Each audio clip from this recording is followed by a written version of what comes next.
Hello बच्चों, आज हम पढ़ेंगे कविता 8 हम चलते सीना तान के। डॉक्टर हरिवंश राय बच्चन। तुम्हें पता है डॉक्टर हरिवंश राय बच्चन कौन? अमिताभ बच्चन जी सभी को पता है ना, अमिताभ बच्चन। ये उनके फादर, उनके पिताजी। तो डॉक्टर हरिवंश राय बच्चन यानी कि अमिताभ बच्चन के जो पिताजी थे वो एक कवि थे, बहुत ही अच्छे हिंदी कवि थे और उन्होंने बहुत सारी कविताएं लिखी थी। आज जो कविता हम पढ़ने जा रहे हैं, जो पढ़ रहे हैं, वो भी डॉक्टर हरिवंश राय बच्चन जी ने लिखी है। तो अब हम पहले उनके बारे में थोड़ा सा जान लेते हैं। जन्म 27 नवंबर 1907 इलाहाबाद उत्तर प्रदेश। यानी कि हरिवंश राय बच्चन जी का जन्म 27 नवंबर 1907 में कहाँ हुआ? इलाहाबाद में हुआ, उत्तर प्रदेश, यूपी है ना, वहाँ पर उनका जन्म हुआ। और मृत्यु कब हो गई? 18 जनवरी 2003 में उनकी मृत्यु हो गई। अब रचनाएं, उन्होंने कौन कौन सी कविताएं लिखी हैं उसके बारे में हम देख लेंगे।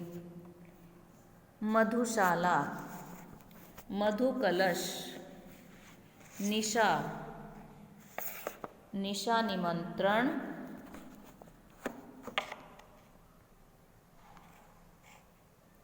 याद करूं, क्या भूलूं क्या याद करूं, 10 द्वार से सोपान तक, नीड़ का निर्माण, फिर आदि। परिचय।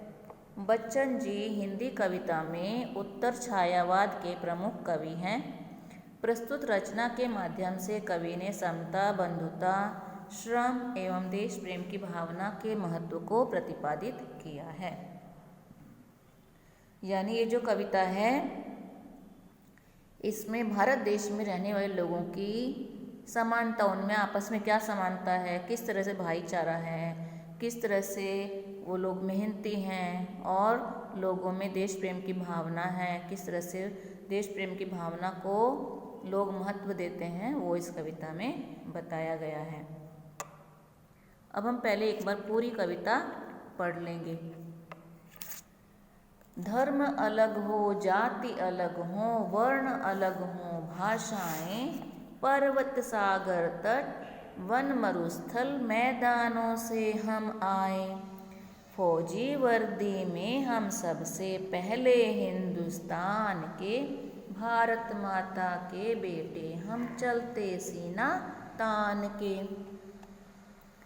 हिंदुस्तान की जिस मिट्टी में हम खेले खाए हैं, जिसकी रजकण हमको ममता समता से अपनाए हैं, कर्ज चुकाने हैं हमको उन रजकण के एहसान के, भारत माता के बेटे हम चलते सीना तान के। जिसकी पूजा में सदियों से श्रम के फूल चढ़ाए हैं, जिसकी रक्षा में पुरखों ने अगणित शीश कटाए हैं, हम रखवाले पौरुष वाले उसके गौरव मान के, भारत माता के बेटे हम चलते सीना तान के। अब नेक्स्ट पेज।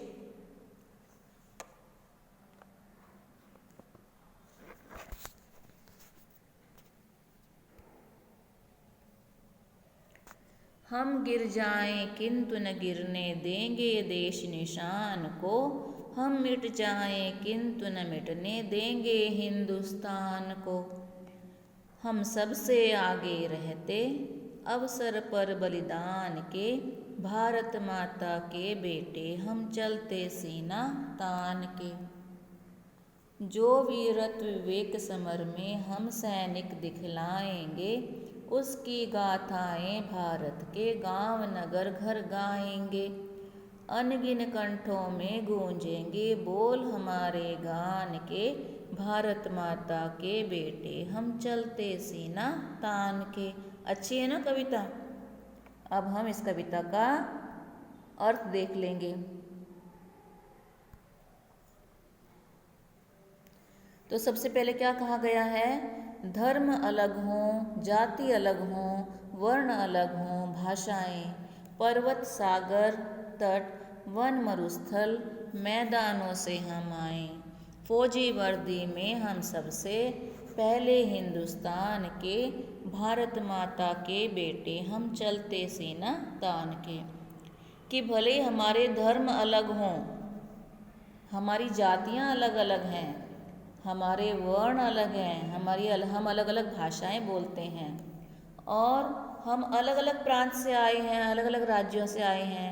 कोई पर्वतीय क्षेत्र से आया, कोई समुद्र के किनारे रहने वाले, वहाँ जो जगह समुद्र के आसपास में जो लोग रहते हैं कोई वहाँ से आया है, कोई मरुस्थल से आया है ना, कोई रेगिस्तान से आया है, कोई मैदानी क्षेत्र से आया है।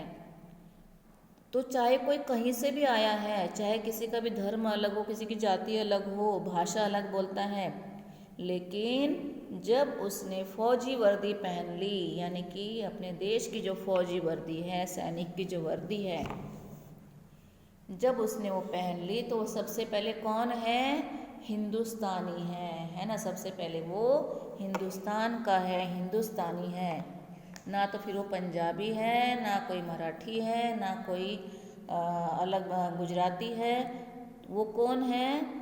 फौजी है, हिंदुस्तानी है। वो सबसे पहले हिंदुस्तानी है, चाहे उसकी भाषा कोई भी हो, चाहे जाति कोई भी हो, धर्म कोई भी हो, लेकिन सबसे पहले वो कौन है? हिंदुस्तानी है। तो फौजी लोग क्या कहते हैं, जो हमारे देश के सैनिक हैं, फौजी हैं, वो क्या कहते हैं कि भारत माता के बेटे हम चलते सीना तान के, कि हम भारत माता के बेटे हैं और हम गर्व से सीना तान कर चलते हैं। अब नेक्स्ट पैराग्राफ। हिंदुस्तान की जिस मिट्टी में हम खेले खाए हैं, जिसकी रजकण हमको ममता समता से अपनाए हैं, कर्ज चुकाने हैं हमको उन रजकण के एहसान के, भारत माता के बेटे हम चलते सीना तान के। यानी कि हिंदुस्तान की वो मिट्टी जिसमें हम खा पी कर खेल कर बड़े हुए हैं, हम यहीं पर हमारा जन्म हुआ, और हिंदुस्तान की जो मिट्टी है वहीं पर हम छोटे से बड़े हुए हैं, यहीं पर खा पी कर हम खेल कर बड़े हुए हैं। जिसकी रजकण हमको ममता समता से अपनाए हैं। रजकण मतलब मिट्टी के जो कण हैं, हमारे देश की मिट्टी ने हमको बड़े प्यार से और समानता से अपनाया है। कर्ज चुकाने हैं हमको उन रजकण के एहसान के। तो जो मिट्टी के जो कण हैं जिन्होंने हमें अपनाया है, जिस देश की मिट्टी ने हमें अपनाया है, हमें छोटे से बड़ा किया है, हमें उसके एहसान का कर्ज चुकाना है। भारत माता के बेटे हम चलते सीना तान के, और हम अपनी भारत माता के सपूत हैं, अच्छे बेटे हैं, और इसलिए हम गर्व से सीना तान कर चलते हैं, है ना। यहाँ पर चित्र में दिखाया है, राइट साइड में फौजी दिखाए हैं, लेफ्ट साइड में अलग अलग भाषाओं वाले लोग दिखाए हैं, अलग अलग धर्म और भाषा वाले लोग। लेकिन क्या कहा है, चाहे किसी भी धर्म के हो, किसी भी भाषा के हो, किसी भी जाति के हों, लेकिन जब वो फौजी वर्दी पहन लेते हैं तो वो सिर्फ फौजी कहलाते हैं, सैनिक, देश के सैनिक कहलाते हैं, ना कोई हिंदू, ना मुस्लिम, ना सिख, ना ईसाई। वो कौन है? फौजी हैं। अब नेक्स्ट पैराग्राफ हम पढ़ेंगे। जिसकी पूजा में सदियों से श्रम के फूल चढ़ाए हैं, जिसकी रक्षा में पुरखों ने अगणित शीश कटाए हैं, हम रखवाले पौरुष वाले उसके गौरव मान के, भारत माता के बेटे हम चलते सीना तान के। यानी कि सदियों से, शताब्दियों से हमारे पूर्वजों ने जिस भारत माता के चरणों में अपने परिश्रम के रूप के, अपने परिश्रम रूपी फूल चढ़ाए हैं, पुष्प चढ़ाए हैं, और जिस भारत देश की, जिस हिंदुस्तान की, जिस भारत की रक्षा में हमारे जो पूर्वज से पुरख यानी कौन? पुरखों यानी कौन? पूर्वज। हमारे पूर्वजों ने अगणित शीश कटाए हैं, यानी कि गिन भी नहीं सकते। अगणित मतलब क्या? जिन्हें काउंट नहीं किया जा सकता। शीश मतलब सिर, अपने सिर कटवाए हैं ना अपने देश की रक्षा के लिए, बहुत से लोगों ने, जिनको हम गिन भी नहीं सकते, इतने लोगों ने अपने सिर कटवाए हैं। हम रखवाले पौरुष वाले उसके गौरव मान के। तो हम अब अपने देश की रक्षा करने वाले हैं, हम अपने देश के रखवाले हैं, पौरुष वाले हैं, और हमें अपने देश के गौरव का मान रखना है, अपने देश के गौरव की रक्षा करनी है। भारत माता के बेटे हम चलते सीना तान के। हम भारत माता के सपूत हैं और हम सीना तान कर गर्व से चलते हैं। अब नेक्स्ट पेज।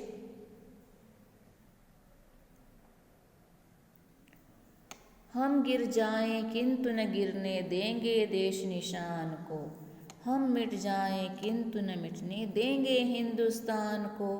यानी कि हम गिर जाएंगे तो चलेगा, कोई बात नहीं, भले ही हम युद्ध भूमि में लड़ते लड़ते, लड़ाई के मैदान में युद्ध भूमि में लड़ते लड़ते हम गिर जाएंगे, चलेगा, कोई बात नहीं, लेकिन हम अपने देश की निशानी, यानी कि हमारे देश का निशान कौन सा है? देश का झंडा है ना, फ्लैग।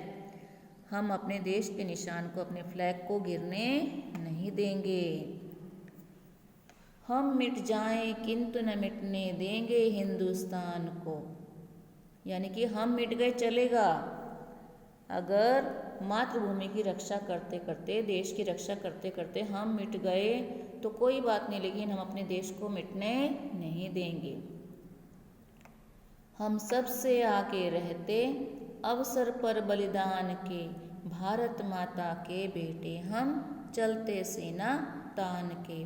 यानी कि हम जब भी बलिदान का कहीं अवसर आता है, हमें जहाँ अपना बलिदान देना है, भारत माता के लिए हमें कुछ करना है, तो हम ऐसे अवसर पर हमेशा सबसे आगे रहते हैं। क्यों? क्योंकि हम अपनी भारत माता के सपूत हैं और हम गर्व से सीना तान कर चलते हैं।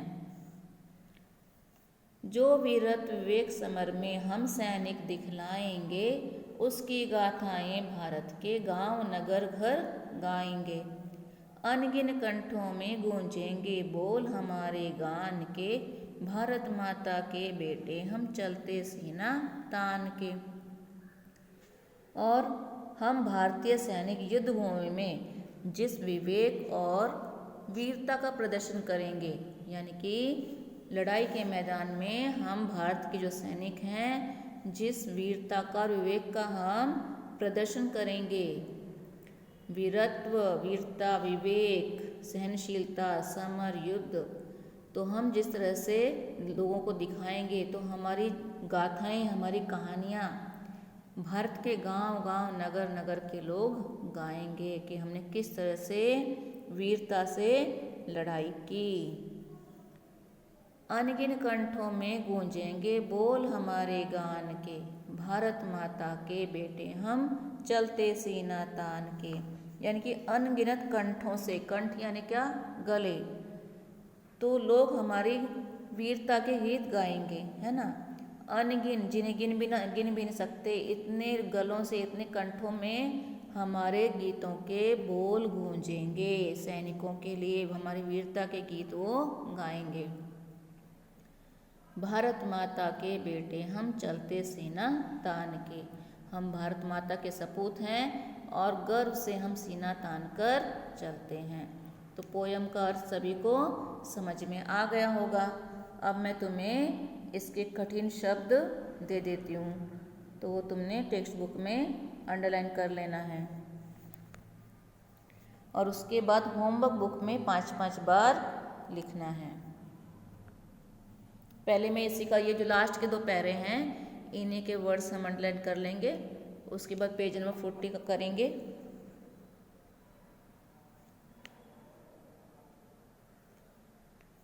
हम गिर जाएं किंतु न गिरने देंगे देश निशान को, हम मिट जाएं किंतु न मिटने देंगे हिंदुस्तान को। हिंदुस्तान अंडरलाइन करो। हम सबसे आगे रहते अवसर पर बलिदान के, बलिदान। भारत माता के बेटे हम चलते सीना तान के। जो वीरत्व विवेक समर में हम सैनिक दिखलाएंगे। अब यहाँ पर वीरत्व अंडरलाइन करो, सैनिक, दिखलाएंगे। उसकी गाथाएं भारत के गांव नगर घर गाएंगे। गाथाएं। इसके बाद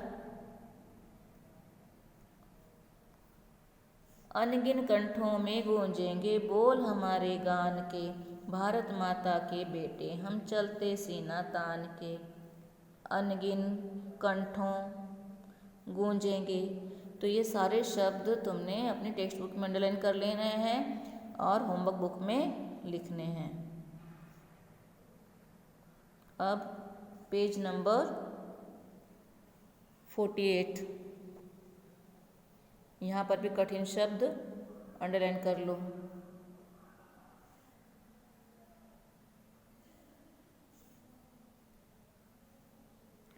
धर्म अलग हो, जाति अलग हो, वर्ण अलग हो, भाषाएं, धर्म, भाषाएं, जाति।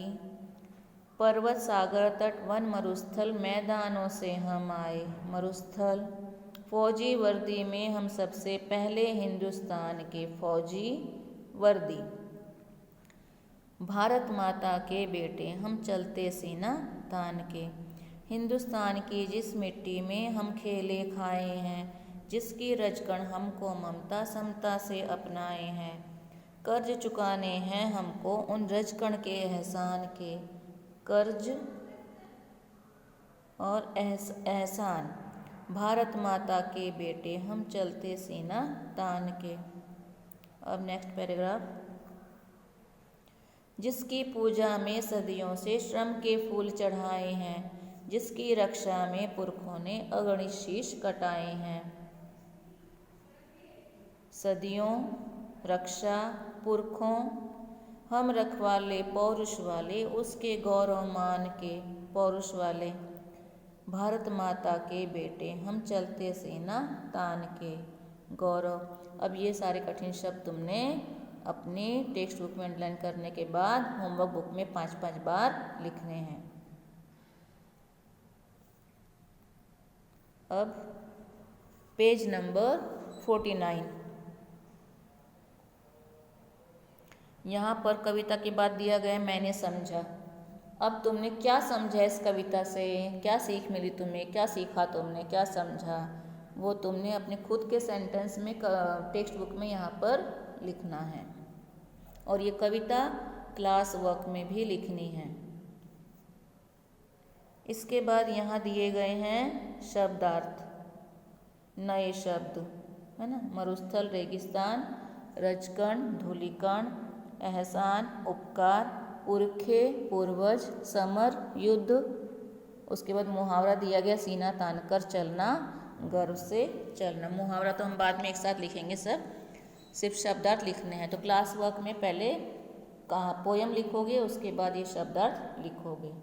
अब नेक्स्ट पेज, पेज नंबर 50।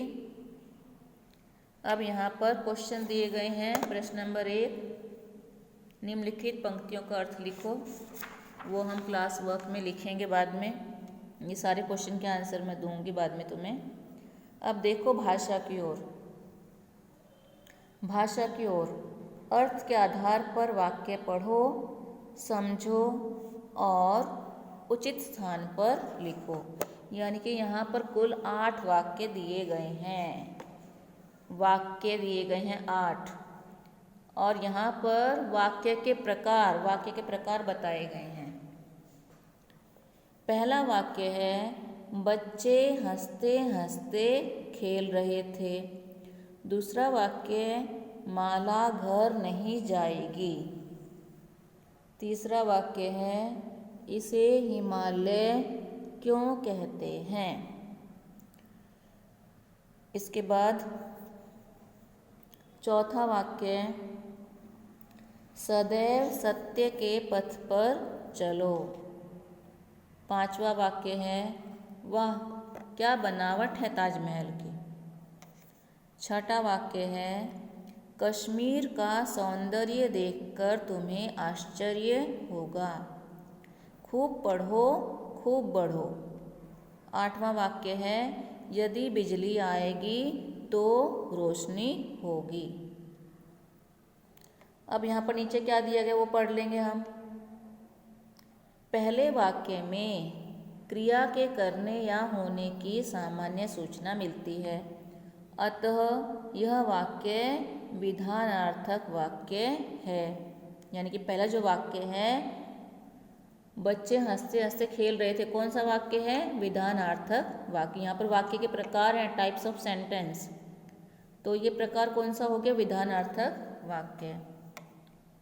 दूसरा है, दूसरे वाक्य में आने का अभाव सूचित होता है क्योंकि इसमें नहीं का प्रयोग हुआ है।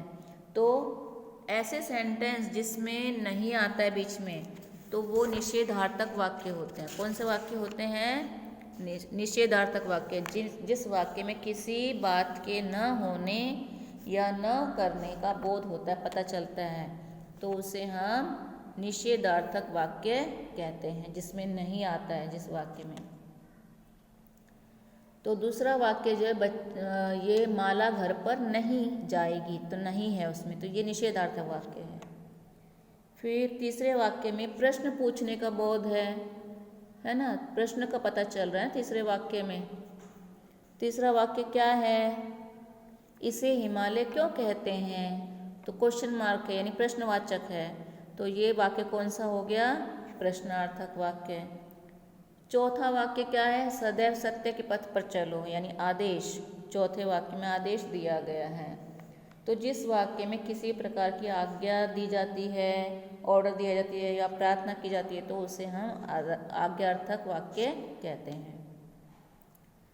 पांचवें वाक्य में, अब पांचवा वाक्य क्या है? वाह क्या बनावट है ताजमहल की।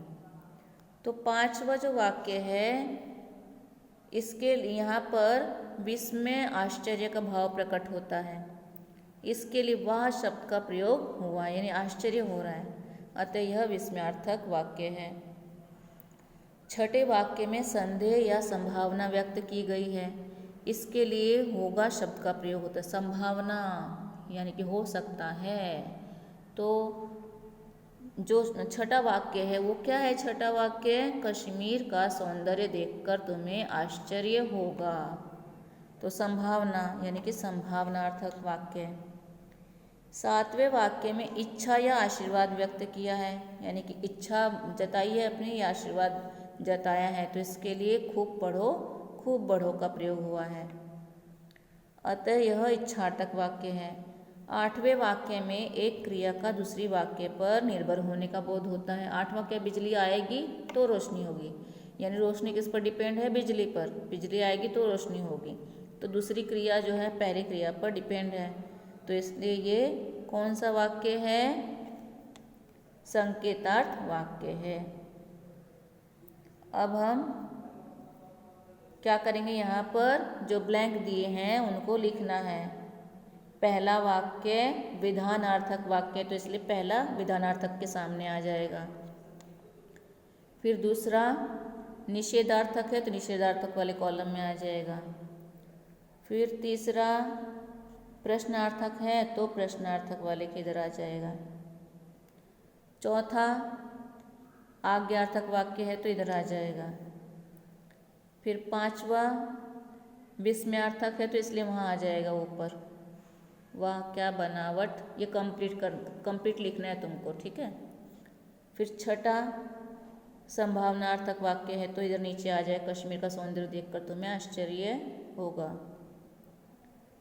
फिर सातवां खूब पढ़ो खूब बढ़ो, ब है उधर, वो करेक्शन कर लेना, खूब पढ़ो खूब बढ़ो, बढ़ो बढ़ो।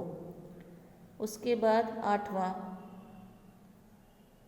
आठवां क्या है? संकेतार्थक वाक्य, यदि बिजली आएगी तो रोशनी होगी। तो इस तरह से तुमने ये टेक्स्ट बुक में कंप्लीट करना है। तो इस वीडियो में हम इतना ही करेंगे और नेक्स्ट वीडियो में तुम्हें क्वेश्चन आंसर देती हूँ, ठीक है।